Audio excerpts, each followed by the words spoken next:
Welcome to Cardinals Cover 2 with Craig Grialou and Mike Jurecki. Cardinals Cover 2 is brought to you by Arizona Cardinals Podcasts. Visit azcardinals.com/podcasts. From the Dignity Health Arizona Cardinals Training Center, here's Craig Grialou and Mike Jurecki. As we open up the show here this afternoon, to quote head coach Cliff Kingsbury, we've got a good plan for tomorrow. Yeah, the first question to coach here on day 2 of minicamp. So, are you going to cancel the final day of practice tomorrow? Don't know. We'll be here tomorrow. Yeah, we have a plan.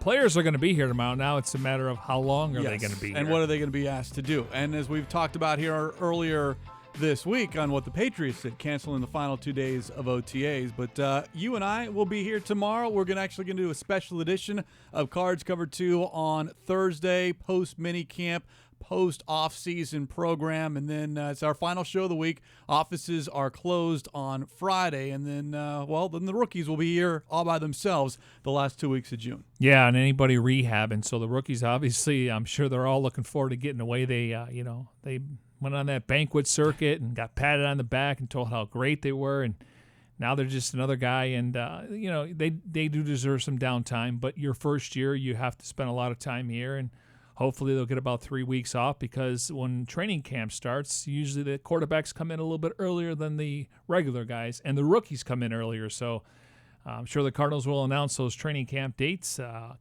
looking forward to that first preseason game, but I'm really looking forward to getting to camp, putting the pads on, because nothing against guys in shorts. Guys start to separate themselves when they put the pads on. Yeah, and that's when you kind of really get the evaluation, what these guys look like and what they can and cannot do once you get to training camp. All right, time to take off here on this Wednesday from the Dignity Health Arizona Cardinals Training Center. Let you know what's ahead on the show today. Kyler Murray isn't afraid to fail, though he's not planning to fail. Chandler Jones and Terrell Suggs have become fast friends. It's a tag team that the Cardinals hope causes nightmares for opposing quarterbacks. We take you behind the scenes at Monday's Media Day, and of course your questions via social media using the hashtag CardsCover2, hashtag CardsCover2, and of course get your questions in for those that are following along on Facebook Live. Just go to the Arizona Cardinals Facebook account, and you can watch this fine gentleman over here to my right, his beautiful face, and ask questions to Mike Jurecki. And you can also interact in the show. So we have Jimmy monitoring it. So if there's a topic comes up or something we obviously just discussed and you want to chime in the conversation, we'd love to have you.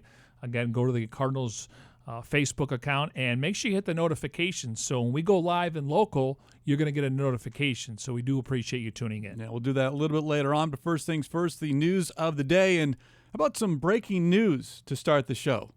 It's hot.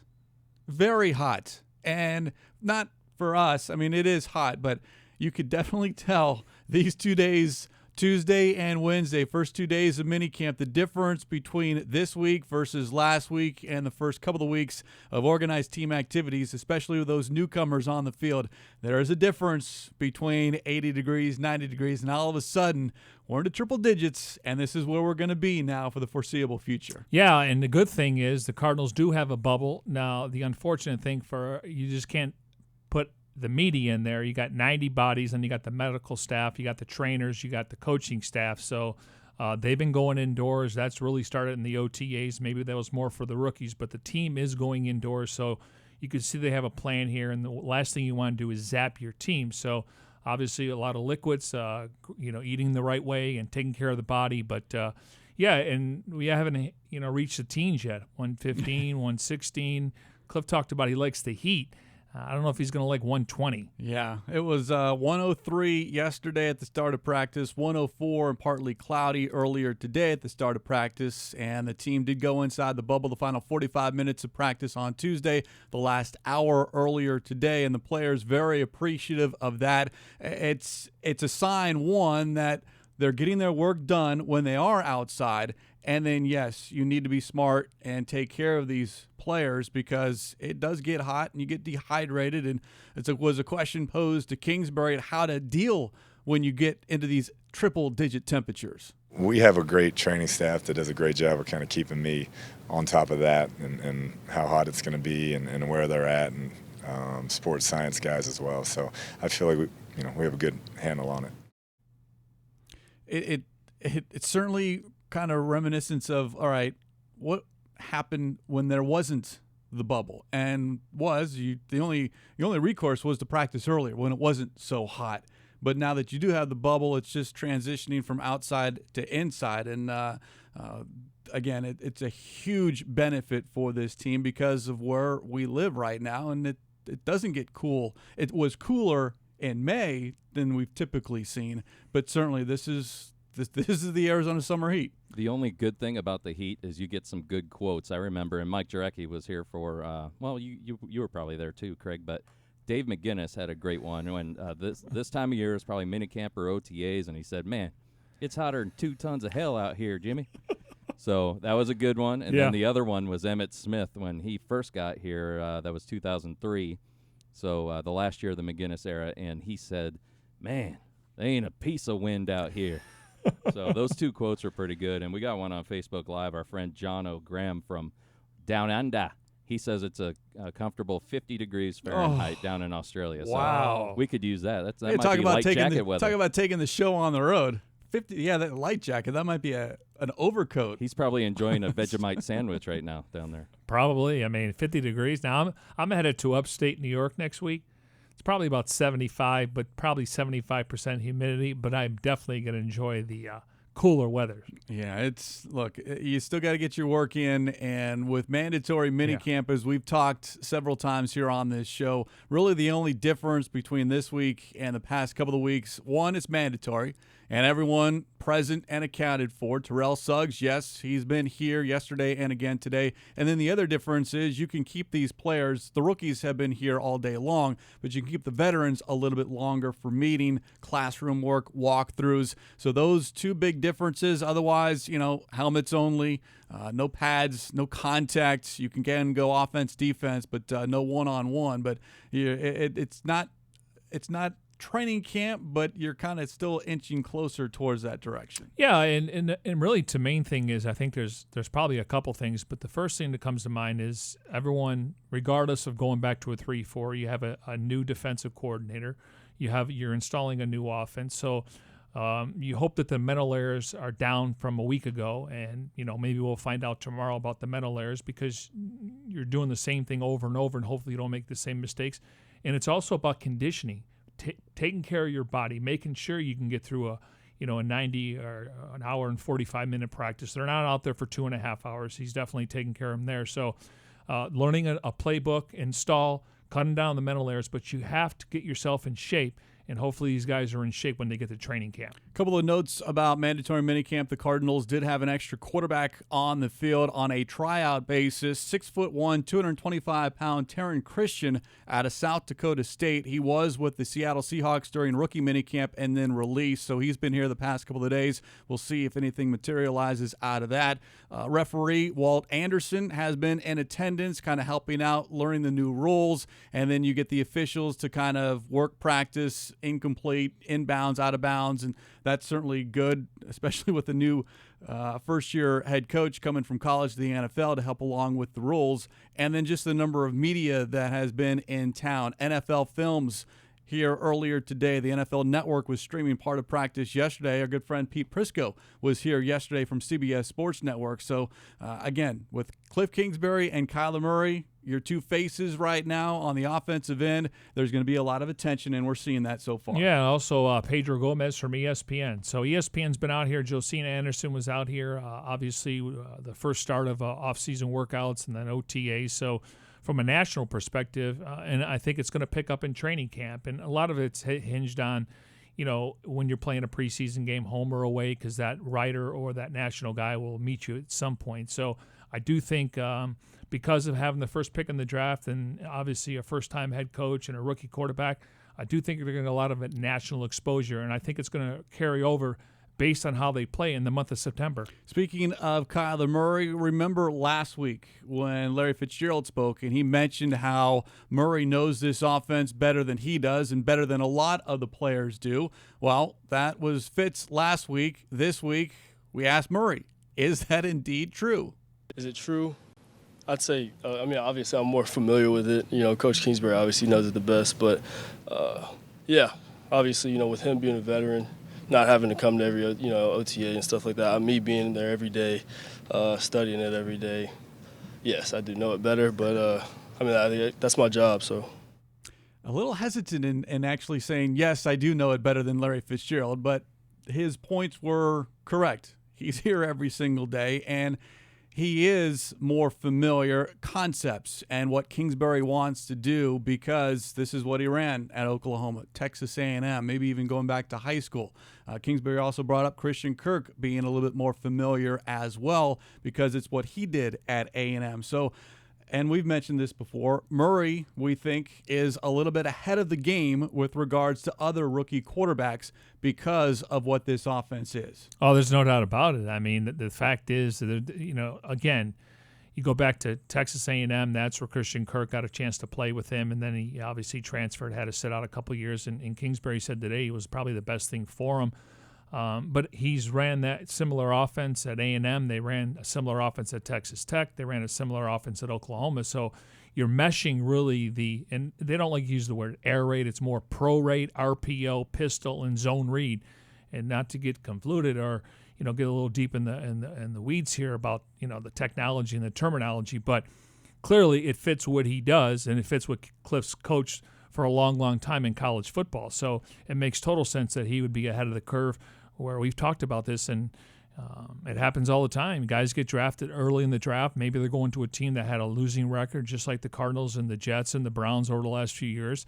And they come in there and they got to learn a brand new offense, the terminology, the vocabulary, and they're swimming. And it's to be expected. I mean, some of these guys don't even get on any center in college. So you come here and, they're going to be in the shotgun a lot. So to me, syncing up-wise, he fits exactly what they're looking for from that position under this head coach. And you want your quarterback to know this offense inside and out. But to your point, sometimes rookie quarterbacks don't get that opportunity because it's a brand new system from what they played or were running in college. And here, I wouldn't say it's the same, but it's a lot more similar to what Murray did than what Larry Fitzgerald, Christian Kirk, David Johnson did last year or the season before for Fitz ever since he's been in the NFL. Yeah, I mean, you just look around the league. I mean, you look at some teams, when the Chiefs decided, we're going to hold on to Mahomes, I mean, he was in that system for a year, so he benefited from that. You're not going to have that luxury here.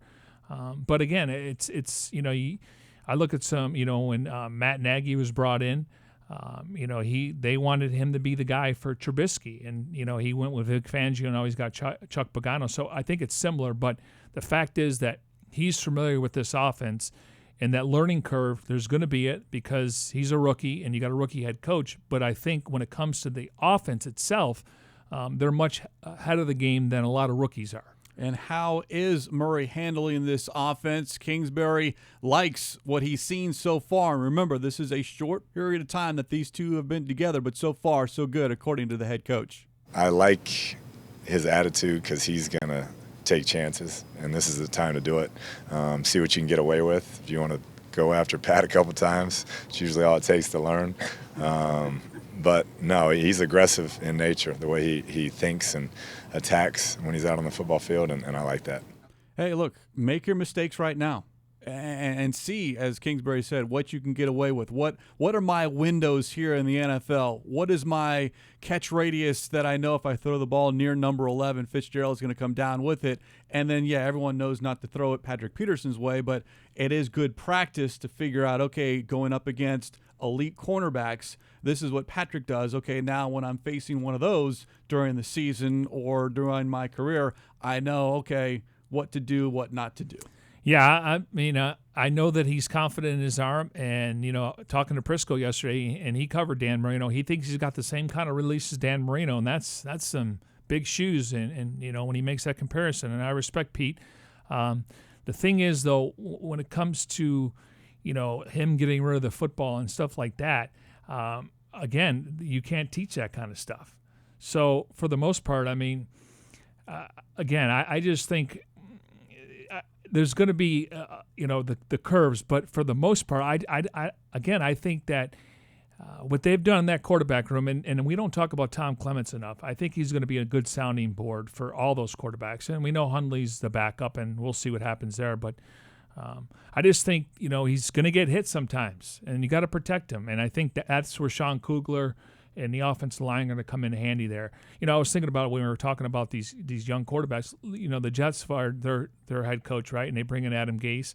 They fire Hugh Jackson in Cleveland, and they bring in Freddie Kitchens. See, the quarterback and the head coach relationship has to work, and there's no doubt in my mind that this will work with the quarterback and head coach. And the other thing that Murray has mentioned, and even some of the other offensive players, on just the terminology, that the play call is a lot simpler. It's not, you hear Caliendo and the John Gruden, and all of a sudden the play call takes 30 seconds. I don't know how much simpler it is, but maybe that's, a fourth of what a typical play call, either in the huddle or at the line of scrimmage. You're not going to have cards on the sidelines, but you're making it easy for a young quarterback to get used to. And then as he gets more and more comfortable, then maybe you can make it a little bit more complicated. I would think he's going to wear the wristband, and there's going to be numbers.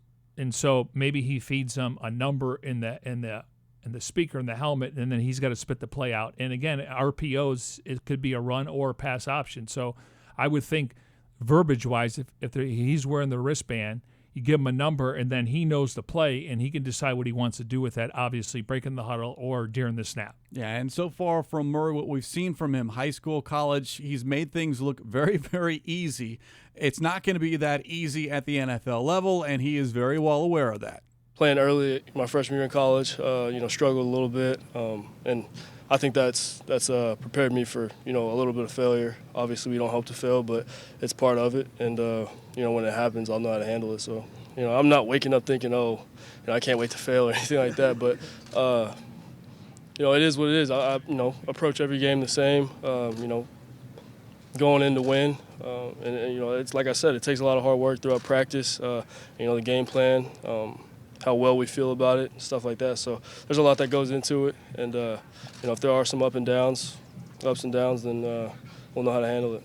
There was a lot of discussion even leading into the draft because he had been so successful. What happens when things don't go right? And I think we forget that things didn't go right for him at A&M. It's why he transferred. And then you look at his baseball background.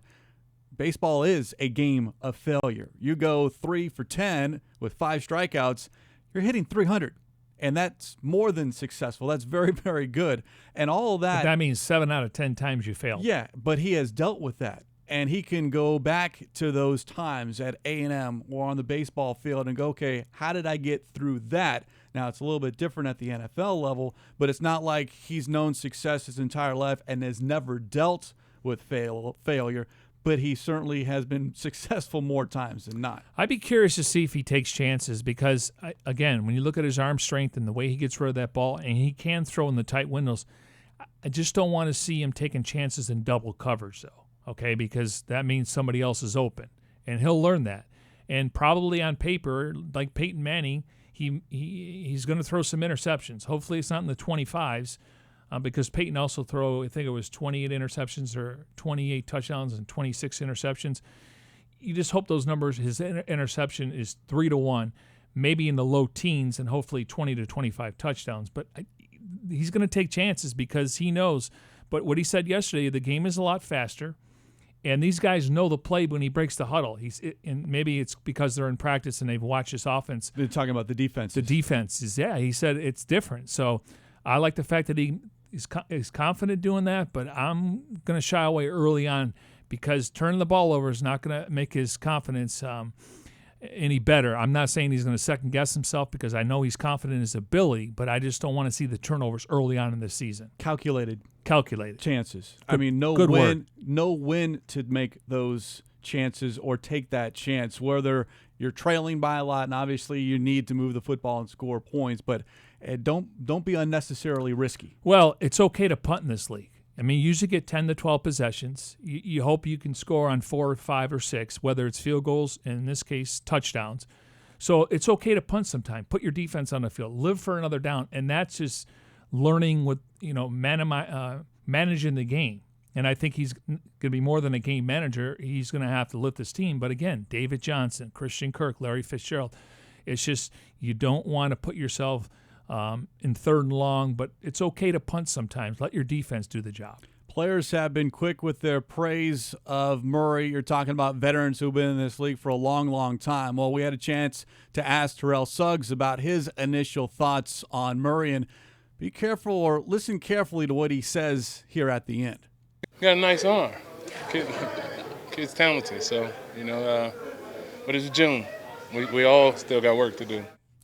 But it's June, and he's absolutely right. And a couple of players have brought that up. But Suggs, you're talking about someone who's about to enter his, 17th NFL season. So he knows that what you're doing right now looks great, but do it in September, October, November, and December. That's why he says it's June.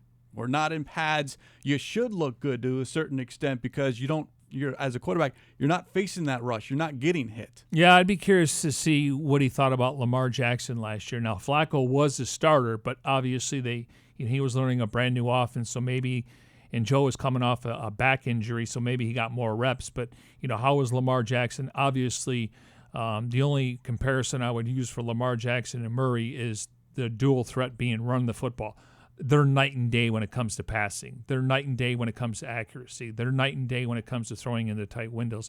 But I'd be curious to see, how they approach Lamar Jackson. But he's right. That's a savvy veteran saying, hey, listen, yes, he's got a strong arm, but you know what? It's the NFL, and he plays defense, so he knows defensive guys, they're going to try to get to him, and they're going to try to take him off his spot. So that's a veteran comment right there. Let's kind of like pump the brakes a little bit, but I do see the upside. Yeah, we'll hear more from Suggs here in a moment, but right now we want to take you behind the scenes at Monday's Media Day.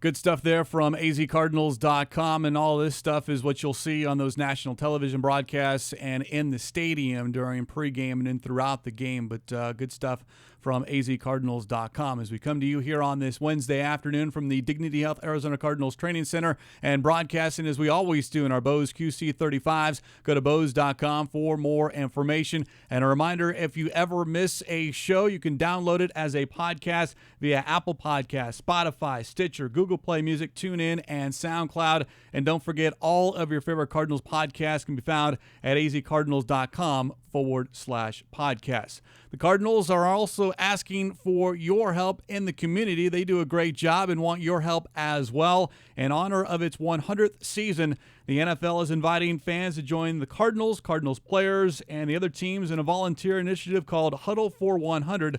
The goal of the campaign is for NFL fans to donate 100 million minutes of time to help shape what our communities will look like for the next 100 years. Those fans that do donate will be entered for a chance to win a VIP experience at the Super Bowl in Miami and other great prizes. Go to azcardinals.com/Cardinals Huddle for 100. As we continue here on this edition of Cards Cover 2, a reminder, your questions via social media a little bit later on. Get those in using the hashtag CardsCover2, and, of course, on Facebook Live. Interact with us as we speak here. We'll get to those questions and comments as we continue on, but we want to get back to Terrell Suggs. Finally heard from the former Chandler High and Arizona State standout at Minicamp, his first appearance of OTA/Minicamp.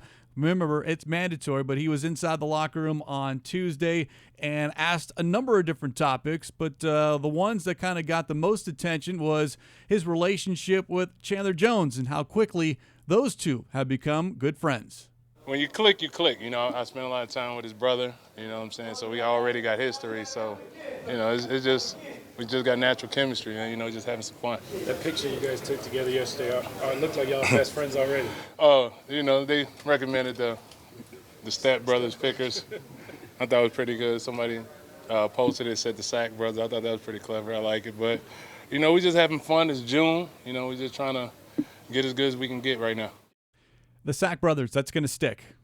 if it hasn't already, and I think it already has, just that picture alone, and then it's gotten picked up, and then Suggs sees it. Chandler Jones has seen it, and we brought it up on Monday. Between those two, 209.5 career sacks, with Suggs with 132.5 and Jones 77 with 53.5 over the last 4 seasons. So you're looking at those two as far as bookends at the linebackers, your edge rushers, to cause a lot of havoc for opposing quarterbacks. Yeah, and I've approached both guys the last couple of days just about how feasible, and we just threw a number out, 25 sacks. And, obviously Chandler Jones is younger, and, Suggs is probably not going to play every single down. So I'm thinking if Chandler can get somewhere in double digits, whether that's 14 to 17, the last time he played in a 3-4 on the outside, he led the league in sacks with 17. So let's say he gets 15 to 17, and maybe Suggs can get 7 to 10. Now you're at 27. So it happened a few years ago. Marcus Golden had 12.5 sacks. Chandler Jones had 11, so you're at 23.5 there. Now the record is like 39, and that happened back in the day. It was Keith Millard and Chris Dolman for the Minnesota Vikings. Obviously, Reggie White put some numbers up. Bruce Smith in Buffalo with Bryce Paulp. So there's been some tandems. Elvis Dumerville when he was in Denver with Von Miller. So Suggs told me that him and I think it was another outside backer, maybe it was Dumerville, they put up like 23 or 24. So I think 25 is reachable. Now clearly they got to stay healthy, but I think that's a good barometer. I'd probably take the over, but I wouldn't go to 30 or 35. I just think Suggs is up there in age. You mentioned 132.5. I would sign up right now for 7 to 10 sacks this year. And I'll steal your favorite follow-up when you talk about sacks. It's the pressure, the hits, the knockdowns, the hurries on the quarterback. Are you disrupting that quarterback, getting him off his spot to where he's making mistakes, either turning the ball over or throwing interceptions? But there is something about a guy lining up and beating the guy in front of him and getting to the quarterback. I totally agree with you. Demoralize the tackles or the guard, and all of a sudden the offensive coordinator is going, we got to get a tight end over there to chip. It changes everything. So winning one-on-one matchups, and just Suggs is savvy, and the way he lines up, and Chandler Jones is learning that, and Arthur Jones, who was with Suggs with the Baltimore Ravens, and then he was with the Colts. So he's been able to pick his brain, and he does line up a little bit different. So I think he'll get a couple sacks just being Terrell Suggs and having Chandler Jones opposite him. But it is demoralizing for a team to have a guy hit your quarterback like that, especially in the first half. Well, go back to 2007. Chandler Jones had 17 sacks, which set a Cardinals single-season franchise record. And we've heard from Chandler Jones on how much he can learn from Suggs. Well, is there something that Suggs can learn from Jones? Absolutely. I ain't never had 17 sacks in the season, so most definitely I can learn something, So we're definitely looking forward to it. Have you already? I mean, when your football Oh, yeah. We definitely, picking each other's brain, what we know, what I'm saying, what works, what don't work, what type of guys, we're going to be going against, stuff like that. And I'm glad you brought up Arthur Jones. It was something that Suggs mentioned as well. So he and Chandler Jones have connected prior to this. They've talked on the phone. This goes going back to when Chandler Jones was still with the Patriots and asking his brother for advice and how to hook up with Terrell Suggs. So they've kind of known one another, but what you're seeing here, and it's happened very fast, it's just how well they get along on the field, off the field, and the excitement level on just what they can do as a tandem. Yeah, and for the fact that Suggs said, hey, listen, I've never had 17. We're talking about a guy that's had 132.5. Granted, he is going to his 17th season. But, yeah, you can always learn. And I'd be curious to see if they flip them around, how they're going to use both of these guys. Again, Suggs, 72% of snaps last year. So he's going to be on the field, and they're going to be able to put pressure on the quarterback. Obviously, you got to stop the run. That's the first thing you got to do defensively. You got one coming from the left, one coming from the right. Kingsbury on what he thinks those two could do here in 2019. They're good for each other. I think it's going to be hard to single either one of those guys, and so one of those guys is going to be in a favorable matchup, and they know it's just going to help both of them. And then now, of course, you ask the follow-up is, okay, if teams are so concerned about those two, then what does it mean for your interior defensive lineman, or maybe if there's a third linebacker, a Brooks Reed or a Zach Allen lining up as a linebacker, not so much Jordan Hicks, but Hassan Reddick, are those players going to all of a sudden have easier rush lanes to get to either the ball carrier or the quarterback? Well, if you're going to double anybody, that means D linemen are going to get single coverage, and that means winning one-on-one matchups. That means Darius Philon and Rodney Gunter and Corey Peters, they're going to have to win up front. And there's nothing worse than a quarterback's under center and you disrupt him as he's going back, on a 5-step drop, getting him off his spot. So if that happens, then you got to rely on some other guys. But I know where you're going. That's where you can bring Hassan Reddick on a delayed blitz. You can bring Budda Baker down to the box, coming off the edge. You can bring DJ Swearinger.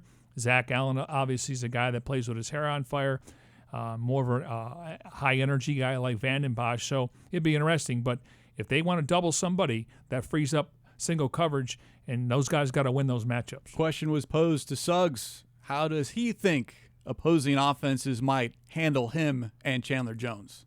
Whatever they do, we just got to, be productive and go out there and win. It sounds simple enough, but they're prepared because I think right now when you look at this defense, just the front seven, those are the two names, provided that they're on the field at the same time, and we think they'll be on the field for a lot. The majority. And now all of a sudden, that becomes your focus. Listen, it's hard enough to break the huddle and look for Chandler Jones, and just based on his he's wearing a different number, just based on his last name, you got to put a guy. You got to know where he's on the field at all times. Referring to Suggs. Yeah. I mean, I don't care how old he is. He's still a dominating player. When has the opportunity. So, yeah, he may not get 15 sacks for you, but when you break the huddle, not only you got to ID where Chandler's at, you got to ID where Suggs is at. You want to know why he chose 56? Do you know why he chose 56? I don't know. Talked to him a little bit in the locker room earlier today. Obviously, he wore 55 in Baltimore. Chandler Jones wears 55. Chandler said he offered it up to Suggs. Suggs said, nope, don't want it. He wanted to leave, in his words, 55 behind him in Baltimore. Chose 56, Lawrence Taylor. Lawrence Taylor, I did not know that. Wow. Yeah, that guy was all right. Yeah, it's only perhaps the greatest defensive player in the history of the NFL. You listen to Wolf. He said you couldn't block the guy. He said you just couldn't block him. Well, that was Wolf. Hey, let me ask you this. We were talking about this yesterday on when we were recording Cardinals Underground, which is now available at your favorite podcast outlet. Solid plug. Yes. One-stop shop. Exactly. Regarding Terrell Suggs, I kind of looked it up, and I thought that a nice parallel might be John Abraham when he came over in 2013. He had 11.5 sacks. Now that number is a good sack number, and you have Chandler Jones on the other side. Would you take 11.5 from Suggs? Yes. Oh, absolutely. That might be one of his best seasons, I think. And you can also especially recently since his injury. That's a great comparison because Abraham and Winston signed the first day of training camp. And you can also mention when Freeney came in here. Yes. He came in late, though. It was mid-October, I believe. Yeah, and what he did in that short amount of time, we all go back to that Vikings game, that strip sack fumble. But Abraham's a good comparison, age-wise and known to getting to the quarterback. But Abraham was more of a third down rusher, where Suggs is probably going to be on the field first and second and Same third. with Freeney. He came in on third down. That's right. They were situational pass rushers. I think they're going to try to get more out of Suggs based on him playing 72% of the snaps last year. We're talking a lot about what these two guys can do for the Cardinals defense, but let's flip it. What can they do for the Cardinals offense, and specifically the offensive line? DJ Humphries, Marcus Gilbert, facing these guys every single day in practice. And we know the Humphries-Chandler Jones battles have been something to pay attention to during training camp, but now Humphries gets to go up against Terrell Suggs. You can tell when you play with a guy that's played so long ago, that started so long ago, to playing with guys like Chandler and stuff like that, how different the moves are and how different the game is. Both are very effective. It's just interesting to see how different the game style is and how you can go about it stuff. It's a little bit of a little dig on how old Terrell Suggs is, you think? No, I mean, just me thinking out loud here, I think Suggs is rely on his bull rushing. He's much bigger upper body than Chandler. Chandler obviously has lost weight. And pass rushing has come such a long way since that to where it's become a little bit more finesse in your movement. But I think, now you've got Humphreys ready for both. Yeah, but I think Chandler's more smooth, and because he does Pilates and yoga and everything else, he's able to dip his right shoulder to get around that left tackle. I don't know if Suggs would try to do that. I think Suggs wants to go through you. And if you look at Chandler Jones, he gets to the quarterback not by pure strength usually. I mean, it looks like he trained under Mr. Miyagi. He uses his hands better than, and maybe that's the MMA in his family with his brother being a championship UFC fighter, or MMA fighter. But watch his hands. He looks like the Karate Kid out there. You get those hands away from the offensive lineman, and then all of a sudden it's a free spin move or just a slide one way or the other to get away from that block. And normally right tackles are better in run blocking. Teams have a tendency to run to the right side, where left tackles have better feet. So that's why it's going to be interesting to see if they switch sides sometimes, because you want to go for the matchup. But I think Suggs is more of a bull rusher, and I would say Chandler's more of a finesse rusher. One more note on Suggs, the third area in which he can be such a help to this team. We talked about the defense, offense, but his leadership. And without being around him on a consistent basis, not sure, a rah-rah guy or more of a lead by example. He is vocal on the field and can raise his voice in that locker room. So I think that aspect is something that all of a sudden you've got now Patrick Peterson, Corey Peters, but those three, DJ Swearinger, but those three specifically with Suggs leading everyone front and center is something that this could really, really help, not only just the defense, but the entire team. Yeah, I'd be curious to see, who breaks the huddle down defensively, what kind of reaction he gets coming out of the tunnel. I'm sure they're going to have a video tribute for him in week 2 based on his career there. So, yeah, there's a lot of things that he brings to the table besides on the field.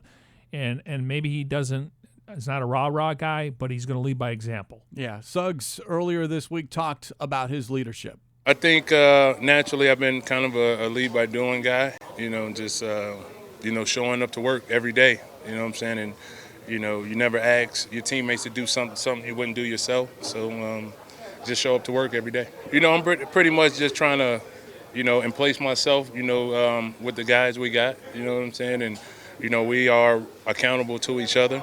So whatever I can do to help, over my, 17 years in the league to kind of help us become a better team, I'm going to do so. He has a presence about him, much like when Larry Fitzgerald walks into a room, when Suggs walks in or walks around that locker room, even walks onto the field. There you get a different, at least me, there's a different feeling, a different vibe that just kind of comes across. Are you talking about a future Hall of Famer?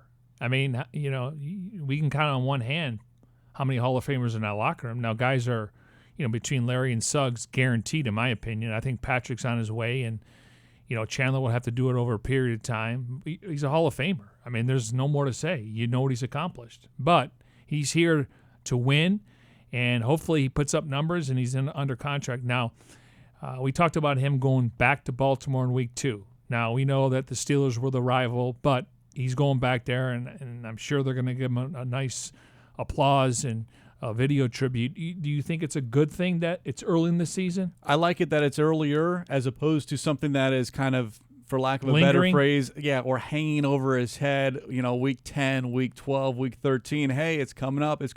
Here, you've got one game under your belt. It's Detroit. Everyone's going to be focused on Kingsbury and Kyler Murray. And to a certain extent, you will week 2 as well, going on the road.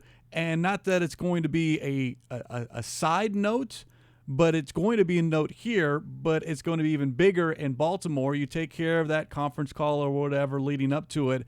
But because it's so early in the season, less time to think about, and even better, less time for people to ask him about it. Yeah, and if the Cardinals could win that opener, I mean, I'm sure they're going to play to win as a team, but they're going there to get Sizzle a win. So, I mean, that would get some momentum, and all of a sudden you're 2-0. We know that you got to take care of business at home, only winning one game last year at home.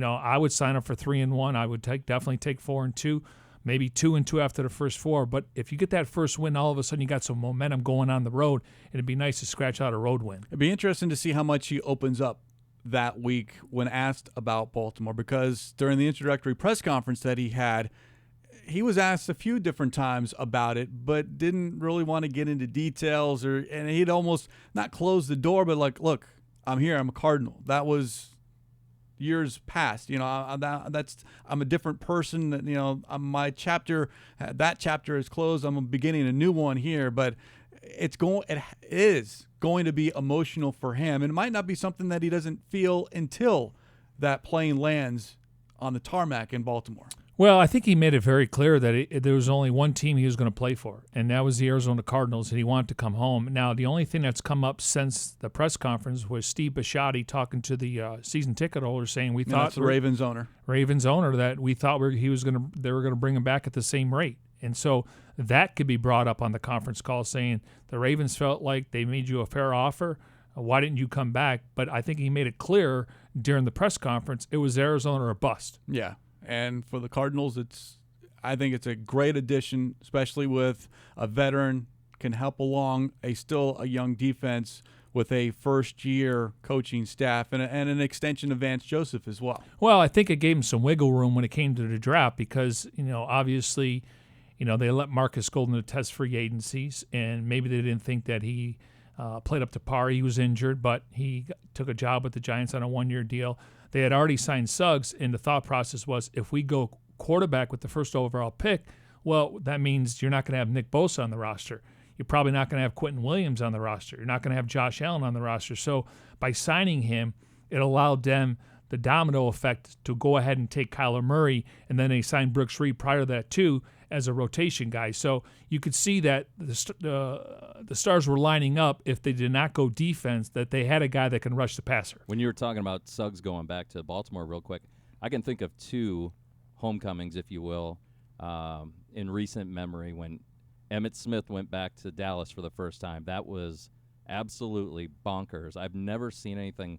Well, I have seen something like it, but all the flash bulbs, I mean, they were swarming our team bus when we got off the team bus. The other one was when Kurt Warner went back to St. Louis, and this was an every year thing because they were a division opponent. True. Kurt went there. We get off the bus, and all the the ushers and the concessionaires and whatnot, you have to pass by them getting their kind of uniforms. They check in and whatnot. Every single person in the underbelly of the Edward Jones Dome stopped what they were doing, stood up, and gave Kurt Warner a standing ovation, which just goes to show how special he was to St. Louis and how special he is to Arizona as well. But I'll never forget those two moments. It'll be interesting to see if it's similar with Suggs going back to Baltimore. Well, Warner won a Super Bowl with St. Louis. Suggs won a Super Bowl with Baltimore. So, and again, I don't know his relationship, like that with, fans and employees and stuff like that. But, Warner still gets that kind of reception when he goes to St. Louis. Yeah, and he should. I mean, he's grateful for the opportunity.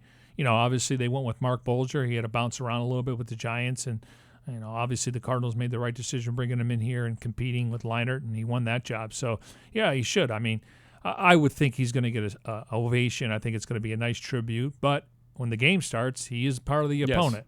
Yeah, and you want to win. And again, depending on what Baltimore does week one, this becomes a huge game week two. And you talk about sidebar, Lamar Jackson versus Kyler Murray. I know they don't play against each other, but again, you're talking about similar skill sets. Similar skill set, even though I'll take Murray when it comes to passing. Yeah. We continue here on this Wednesday from the Dignity Health Arizona Cardinals Training Center. And, of course, broadcasting in our Bose QC35s. Go to Bose.com for more information. A reminder, if you ever miss a show, and really, there's no excuse to miss a show, but things happen during the course of a day. So you can certainly download it as a podcast via Apple Podcasts, Spotify, Stitcher, Google Play Music, TuneIn, and SoundCloud. And all of your favorite Cardinals podcasts can be found at azcardinals.com/podcast, including the recently released and always award-winning Cardinals Underground. Ding. Paul Calvisi, Darren Urban, and Kyle Odegaard. Yeah, I saw Darren's tweet. They covered a lot of topics on that show. Full disclosure, I always listen. Haven't listened yet. Well, you got plenty of time. You're off on Friday and Saturday and Sunday, and you'll be here next week. Plus, you live in East LA, so you can always listen back. That's what I do. You can take it. The idea of the podcast is yes. to download it And then listen Yes. in your car when you're stuck in traffic in Amen. 110 degrees. And you're not talking, or you're not talking on the phone. You're not texting, so you can just put it on your passenger seat if you're driving solo, and you can listen to it on your radio. And then they could say, "What are they talking Yeah, about?" then you you can can- yell as loud as you want in your car. And then you can. I never disagree with those three. Yeah, right. And then you can use Cars Cover 2 as a hashtag, and you can ask the questions. Or if you're on Facebook Live, you can ask them during the show. These guys are idiots. Great segue, gentlemen. How about we hear from the Bird Gang on this Wednesday afternoon using that hashtag CardsCovered2, and of course your interaction on Facebook Live. Before we get to the Facebook Live interaction, we do have a question from Twitter. User at LowBoJangles wants to know, what is the status of Christian Kirk? Is he totally healed, limited, or full go? Everything I'm seeing, he's full go, and he's really stood out. I mean, they're really excited about him. You can make the case just age-wise and what he can mean for this offense. He could be the number one wide receiver. I'll still lean to Larry Fitzgerald, but he could catch 80 balls in this offense. Not that only did he play with Murray about 4 games at A&M, he's played in this offense in college as a whole. So he's further advanced than a lot of other guys. I think he can catch 80 balls in this offense, but he's clear to play, and hopefully no setbacks. By the way, I think I saw Lobo Jangles open for Metallica back in '99 in the Czech Republic. Same group, same. I don't know. Are they Cardinal fans? It's kind of an original name.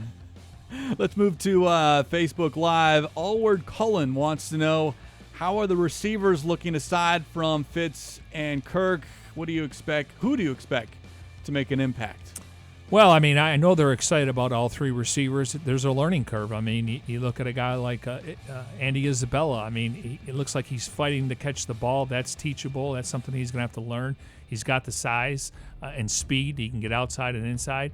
I think Hakeem Butler's a guy that he's got to learn to get off press coverage. I don't care how tall you are. I don't care your wingspan. You got to show some separation. So I think those guys are still a work in progress. The guy I think has exceeded expectations is Keyshawn Johnson.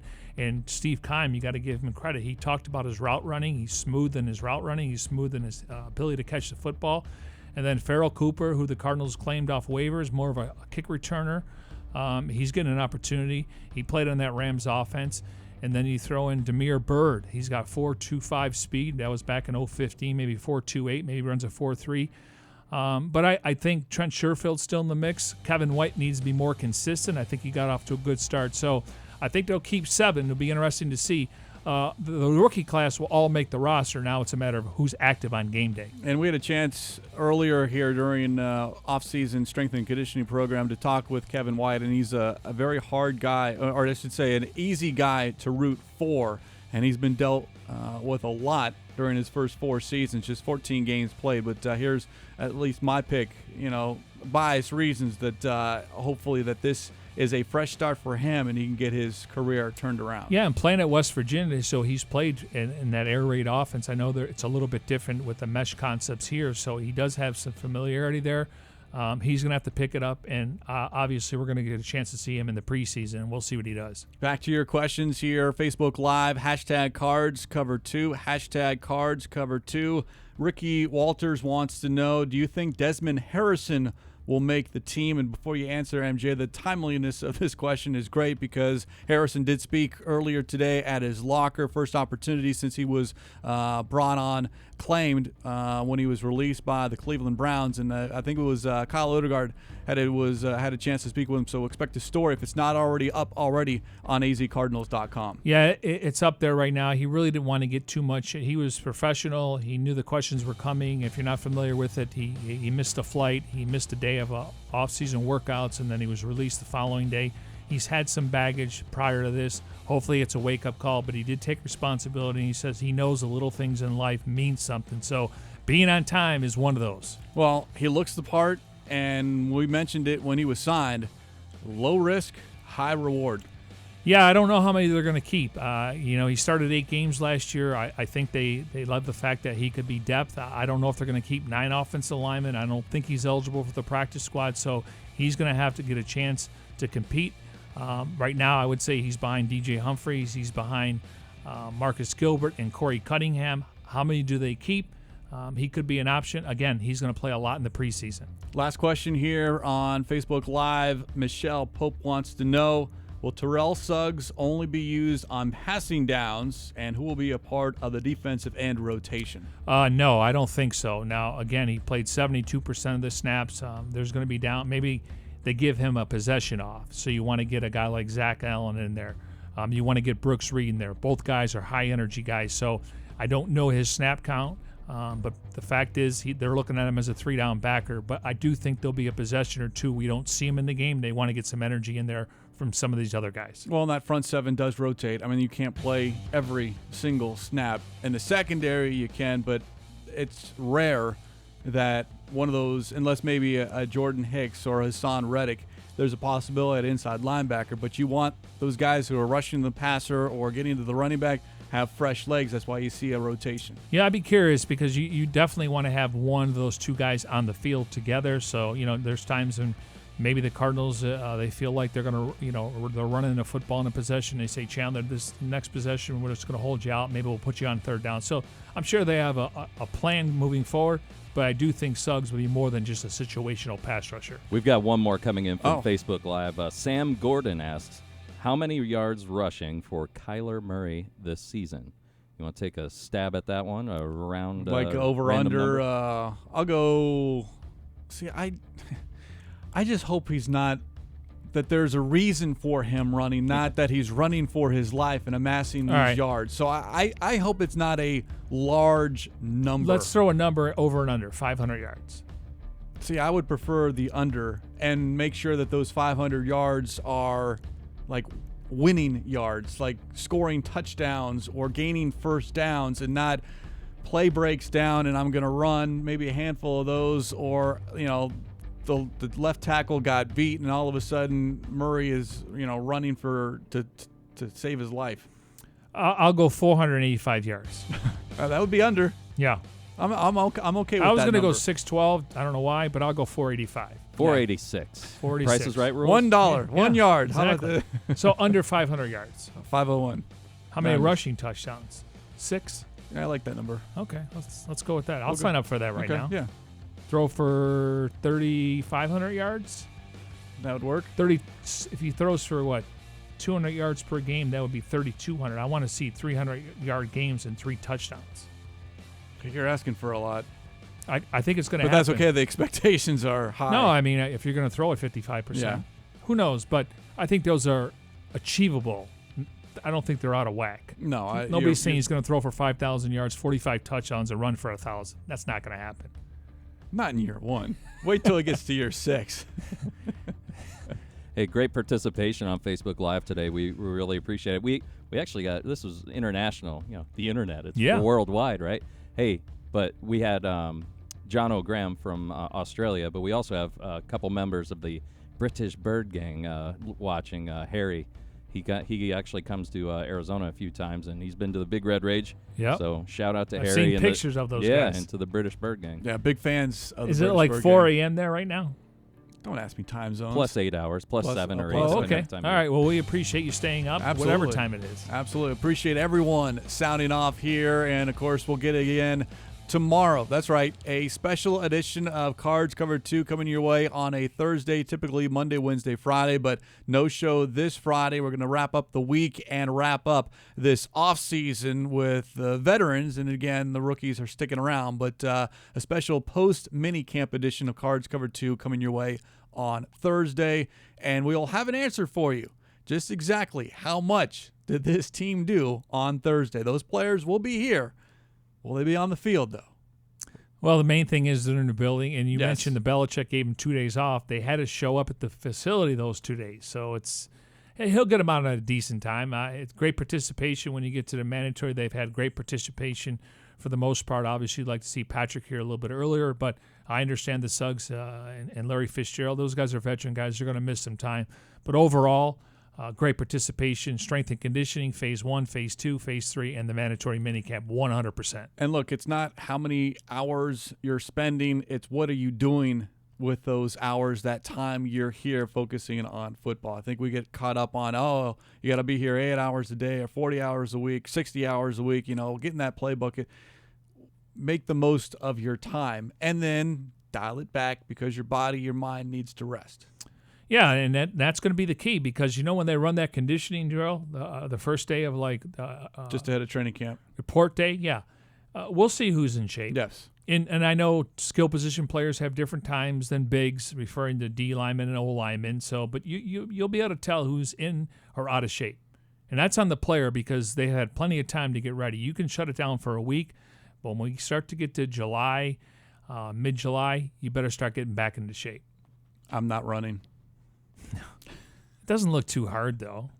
Don't say that too loud. I only run when people are chasing me. If the right person is hearing this, all of a sudden we might see Jurecki run a 40 or well, whatever. Arians wanted me to run some gassers because every time I would ask about a player, he got hurt. And so he said, stop asking me about certain players. And I just started asking about positions. And then every year there's one position they get like an overload of injuries. Last year clearly was the offensive line.